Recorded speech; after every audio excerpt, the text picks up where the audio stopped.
Get going. Call to order the Shelby County Board of Supervisors regular meeting, November 4th, 2025. Any conflicts, gentlemen? Sure. Okay, approve the agenda. Motion? Second. All in favor? Aye. Minutes from October 21st. Any changes? Nope. All look good. Motion approved. I'll second. All in favor? Aye. Any claims? I saw nothing. Fine with me. I'll make a motion to approve the claims. Second. All in favor? Aye. Aye. Kinkle. Good morning, everyone. Good morning. Dave. I don't have so much of an update as maybe some dialogue. Most information I forwarded on to you guys. We're gonna wait and see for spot with district court with judicial review. Something anytime here now till this month. I talked to Whipple 2 days ago, and that's what he felt too, anytime he could come. So then we'll have some direction of where we're going. You received the information. ISAC is writing a amicus brief supporting our appeal to Supreme Court. They're fighting for local control. This is just another takeaway if it stands the way it is. Did you guys have any questions? I thought they had a webinar on it. They're reaching out now to all counties for participation, asking for $500. It costs $25,000 to write the amicus brief. And so we know we're not going to get all counties, because counties that don't have a pipeline coming through it And don't understand. and don't understand all that's going on. It's very complex, as you all know. Don't know how many we'll get on, but there's a lot of interest out there. I even had some calls this morning and yesterday where some supervisors have called ISAC with some specific questions that they could answer. I got the call, so I felt like I answered their questions and stuff. So that's where we're at with that. Do you guys have any questions on that information? It's pretty straightforward. I thought Tim did a great job in the webinar of explaining our case and why people should be fighting for local control with our ordinances. And that's really what's been the focus, because it's not just about the pipeline. What comes next? We've had ordinance authority since 1947, and if at the local level we can't have some control, whether it's for economic development, safety, just protecting our residents. If we lose that, are we going to lose it on the counties that have wind, solar, even animal control? Everybody has setbacks. So. The newspaper that we get, all the supervisors, and I'm sure you're familiar with that, county news, I think it's called, it's across the country. I haven't seen anything in there about this issue. I wondered if it's worth, if it'd be good if we get that out there nationally through NACO or through ISAC or somebody. I don't know how they get their news. If somebody from ISAC can contact them and say, hey, here's something that's going to affect every county in the country. Yes, happens. well, it will. And I didn't think I was the person that should be calling them and saying, hey, you might want to check into this, and give them Tim Whipple's name and number. But if ISAC or somewhere, maybe Tim wants to contact him, get this out there, maybe a person or two in higher power would see it. Good point. Good idea. Just bring it to their attention. Yeah, exactly. Okay. Yep, see what I can do on that. The other thing is, I kicked off that event up at my place for no eminent domain for private gain. They had one last weekend up at Sergeant Bluff. I went up to that. They're going to be one in Dallas, Iowa this weekend. Steve Holt's participating in that. I won't be able to get up to that one. We're working on scheduling one up at Waverly towards the end of the month. So it's catching on and getting good participation. And of course, we've got for those who might be interested in attending the summit meeting in Denison, November 10th? Something like Correct that. date? Can't remember what that date is, but public meeting with the summit officials. Yeah. I think you're going to hear just a lot of what you heard here. For those who might not have heard it before, or maybe they have direct questions they want to ask to their management team. Yeah. I mean, Yeah. and Tim had that question addressed to him in the webinar. If he had seen any difference with the new management, and then he said, well, the talk is big change, but what I'm seeing in the motions and the things that they file through the Iowa Utility Board, nothing's changed. It's almost getting worse. Yeah. Yeah. The lady that was here, I didn't see any change there. No. I always find it interesting, even at our meeting, they can't answer a lot of questions, but they'll get back to you. Mhm. In my 4.5 years, they've never got back to me on nothing. And I've heard other supervisors say the same thing. So, are there anything else? Nope. Thank you very Yeah, much. again, I'll keep you informed as I hear Yeah. things. Anything breaks on the Thanks, Dave, you've been. utility commission. Thanks. Let us know. Okay. Thanks, Steve. Yep. Chris Frederickson, secondary road report. Good morning. I'm timing you. All right. No official action and a few quick updates. Feels like I was just here, even though it's been 2 weeks ago. M16 paving, as of a week ago, Sunday, all the asphalt has been laid. Wow.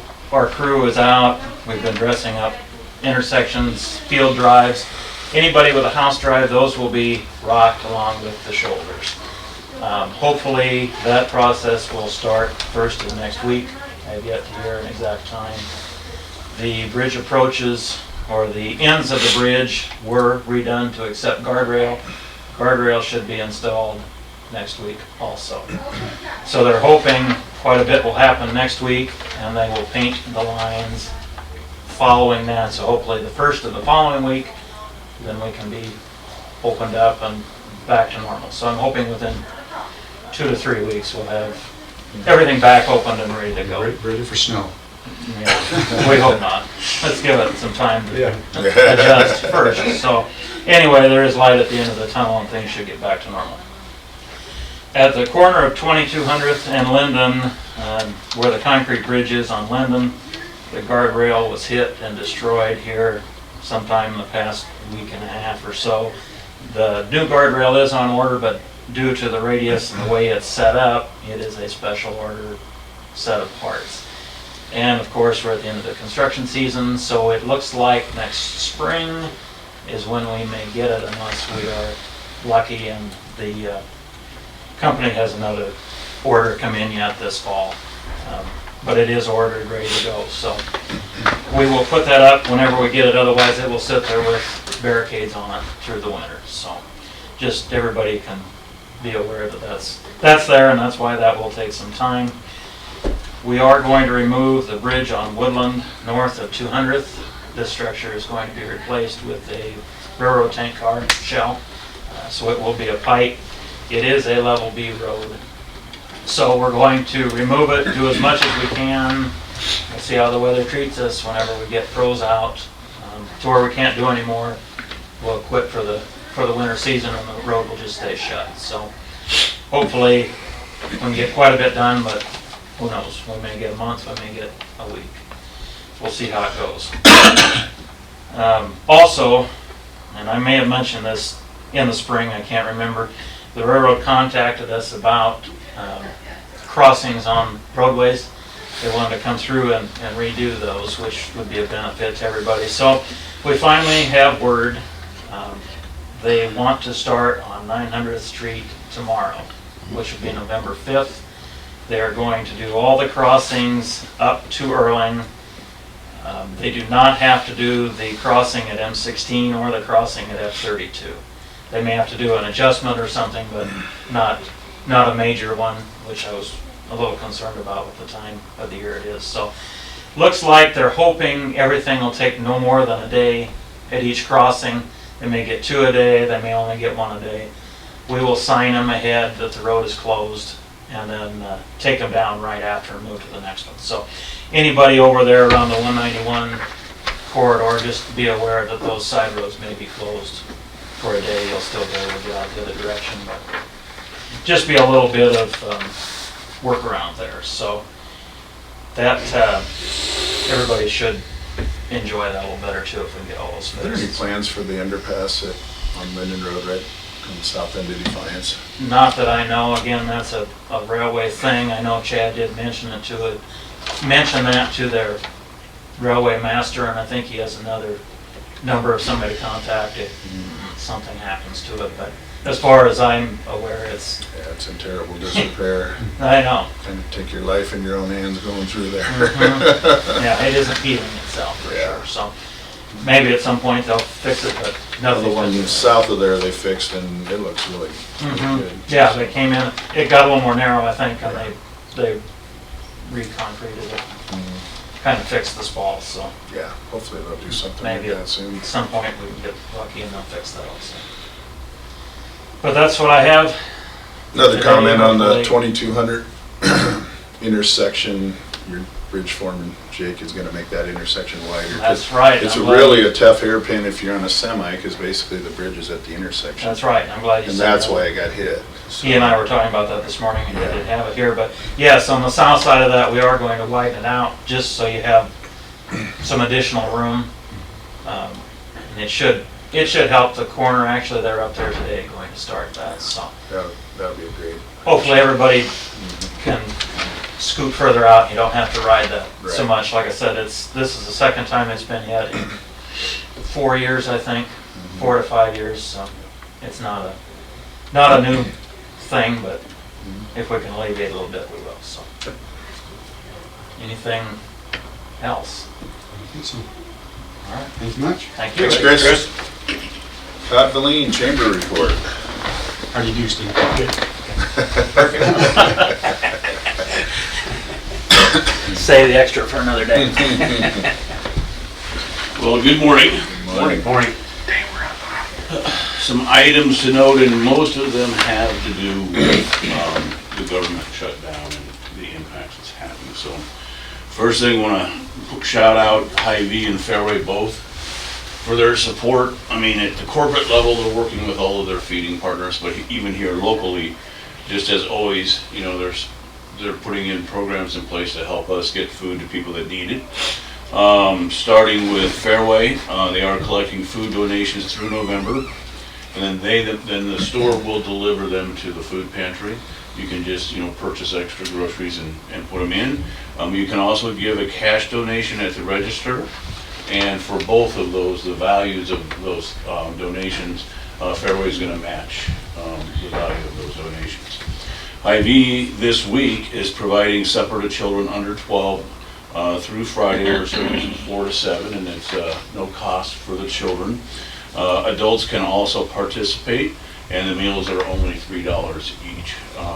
Hy-Vee Corporate is also donating money to Feeding America. So just again, it seems like every time we have a need in the community, both of them step up and are very, very supportive. So we just wanted to give them thanks for that. Harlan Social Energy and Nutrition has started a food pantry for public use. So if you want to make some donations there, you go in and pick up your morning drink, and you want to drop a few cans off, please do. But it's also open to anybody who needs it.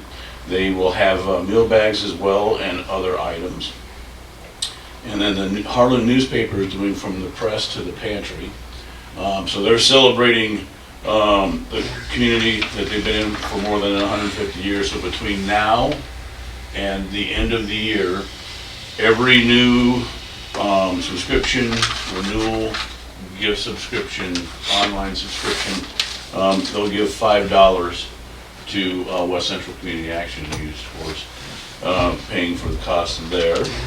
And SCCO Heroes Attic for the month of November, if you bring in 6 cans of food, you get 60% off one item that you buy. So if you need a new end table, need a lamp, you know, kids need something for their college dorm room, whatever it is, this month of November is going to be a good time to get one from SCCO. And then finally, and we were just kind of joking about it a little bit because unfortunately the weather forecast has changed a little for Saturday. But for those folks out in the county that want to come down Saturday morning at 8 o'clock, we're going to be planning on putting up the Christmas lights on the courthouse square. And it's again, one of those things where the more hands available, the better. So we would appreciate as many people as can come on down. We're just gonna gather out in front of Pizza Branch and then get started at 8 o'clock. And that's about it for this meeting. Thank you, Todd. Thanks, Todd. Yep. I don't see any department heads. Are there any out around the corner? Nope. All right, supervisor committee reports, Mike. A few things, a pretty active couple of weeks here. A Board of Health meeting on October 28th. Kind of interesting, the disease investigations have increased, and those are kind of the different kinds of diseases that aren't your typical cold and flu type things. They've had some strange, they had one Legionnaire's disease, I think, and just some things like that that are not generally seen in Shelby County.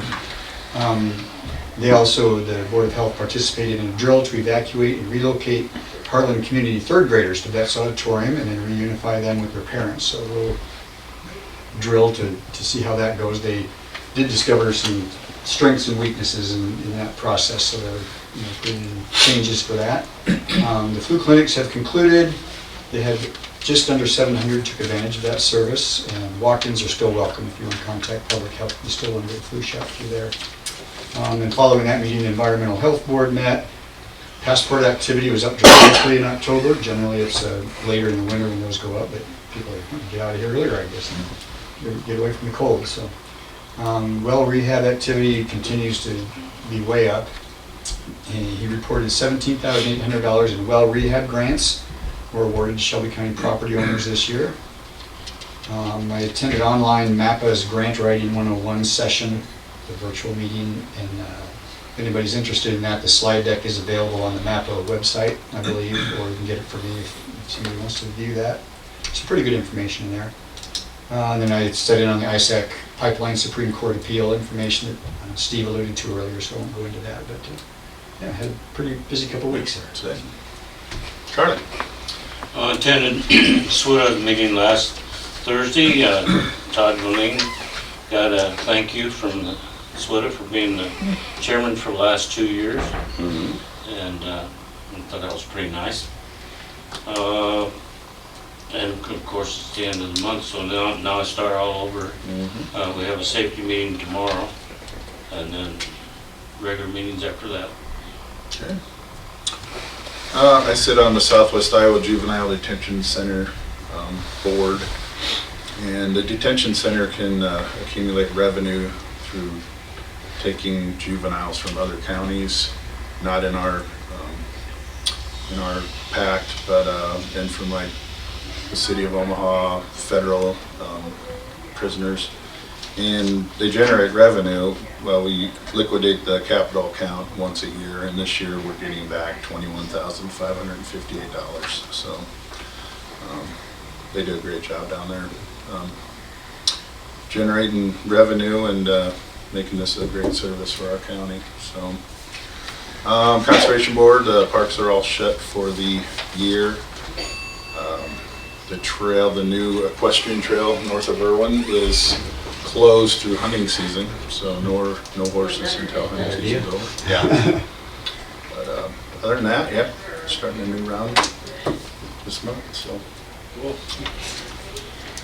Okay, anything else, Taryn? If not, motion to adjourn. So moved. Second? Aye. All right. Good luck with the election today.